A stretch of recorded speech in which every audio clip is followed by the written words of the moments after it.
దేవునికి స్తోత్రం. మరొకసారి మీ అందరికీ కూడా వందనాలు తెలియచేస్తా ఉన్నాను. మత్తయి సువార్త 22 అధ్యాయం 37 వచనంలో ప్రభువారు అంటారు, నీ దేవుడైన యెహోవాను నీ పూర్ణ హృదయంతో, పూర్ణ ఆత్మతో, పూర్ణ మనస్సుతో ప్రేమించవలెను. ఇది ముఖ్యమైనది, మొదటి ఆజ్ఞ అని ఉంది. దేవుని బిడ్డలారా, దేవుణ్ణంట మనము పూర్ణ హృదయంతో ప్రేమించాలి. పూర్ణము అంటే పూర్తి హృదయంతో అని అర్థం. దేవుణ్ణి మనం పూర్తి హృదయంతో ప్రేమించాల్సి వచ్చినప్పుడు మన హృదయం మొదట ఖాళీగా ఉండాలి కదండి. మన హృదయంలో ఎంతోమంది వ్యక్తులతో నిండిపోయి ఉంటుంది. ఏవేవో మనకున్న వాటితో మన హృదయం నిండిపోయి ఉంటుంది. అన్నిటి మీద, అందరి మీద ప్రేమను పెంచుకొని మనం ఉంటాం. కానీ మనం పాటలు పాడుతూ నిన్నే ప్రేమింతునయ్యా అని నిజంగానే మనస్ఫూర్తిగా పాడతాం. దేవుడంటే మనకిష్టం. కానీ మన హృదయంలో మనుషుల మీద, మనకున్న వాటి మీద ఎక్కువ ప్రేమ ఉంటుంది. అయితే దేవుడు ఏం చేస్తాడంటే, మన హృదయం నిండా ఆయన నిండాలి అంటే హృదయం ఖాళీ ఉండాలి కదా. అందుకని మన హృదయాన్ని ఖాళీ చేస్తాడు. అంటే అందులో నుంచి కొంతమంది మనుషులు బయటికి వెళ్ళిపోయేటట్లుగా కొద్దిగా దేవుడు నీ ప్రేమాలయం అనే గూడును కొద్దిగా కదుపుతూ ఉంటాడు. అలాంటప్పుడు మనం ఏం చేస్తామంటే, అమ్మో, మా అక్క, మా అన్న, మా తమ్ముడు, మా చెల్లి, నా ఫ్రెండు, నా భర్త, నా భార్య, నేను ప్రేమించేవాళ్ళు నాకు ఎంత దూరం అయిపోతున్నారని ఎంత బాధపడిపోతాం తెలుసండి. ప్రేమించేవాళ్ళు, మళ్ళీ ప్రేమించేవాళ్ళైనా, మనం ప్రేమించేవాళ్ళం అయినా మనకు దూరం అయితే ఇంకా మన బాధ అంతా ఇంత కాదు.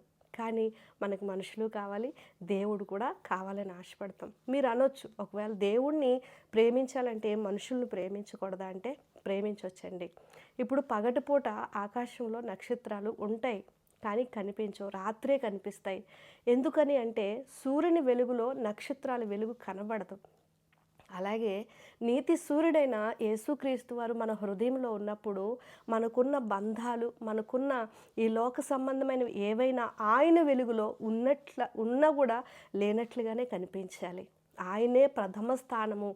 ఆయననే మనము మనస్ఫూర్తిగా, మన పూర్తి హృదయంతో ఆయన్ని ప్రేమించే వాళ్ళమై ఉండాలని దేవుడు ఆజ్ఞాపిస్తూ ఉన్నాడు. కాబట్టి మనుషులు దూరం అయిపోతున్నారని నువ్వెప్పుడు కూడా బాధపడిపోవద్దు. దేవుడు నీకు దగ్గర అవుతున్నాడని నువ్వు సంతోషించు. దేవుడు నీ హృదయంలోనికి వస్తే ఒక మాట వినండి, మనుషులతో నీ హృదయం నింపబడుకున్నప్పుడు అదే మనుషులు ఏదో ఒక రోజు నీ హృదయాన్ని గాయం చేసేవాళ్ళుగానే ఉంటారు. వాళ్ళ వల్ల ఏదో ఒక రోజు నువ్వు బాధపడిన సందర్భాలే ఉంటాయి. కానీ దేవుడు మన హృదయంలోనికి వస్తే ఎవరెవరో చేసిన గాయాలన్నీ మాన్పడమే కాకుండా ఇక ఎప్పుడు కూడా ఆ హృదయము ప్రేమించటం వల్ల గాయపడే సందర్భాలు రావు. దేవుణ్ణి ప్రేమిస్తే ఏ రోజు కూడా ఆయన నీ హృదయాన్ని గాయం చేయడు.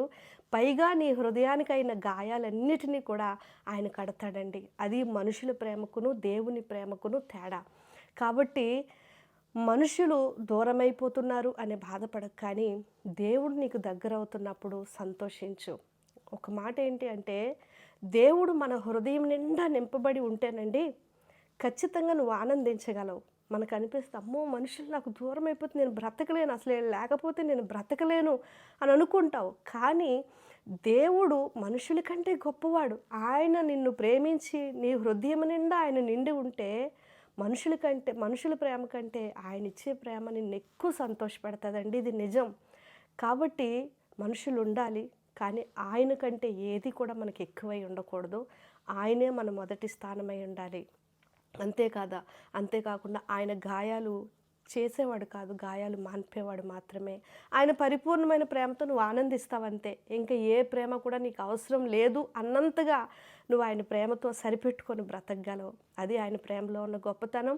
కనుక దూరం అయిపోతున్న మనుషులను బట్టి బాధపడిపోక దేవుడు దగ్గర అవుతున్నాడని సంతోషించు.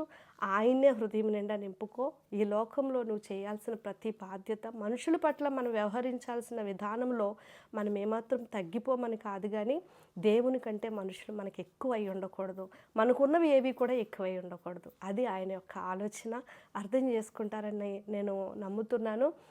దేవుణ్ణి పూర్ణ హృదయంతో, పూర్ణ మనసుతో, పూర్ణ ఆత్మతో ప్రేమిద్దాం. ఆయన ద్వారా మనము సంతృప్తిని, ఆనందాన్ని కలిగి జీవిద్దాం. దేవుడు మిమ్మల్ని అందరినీ దీవించునుగాక. ఆమేన్.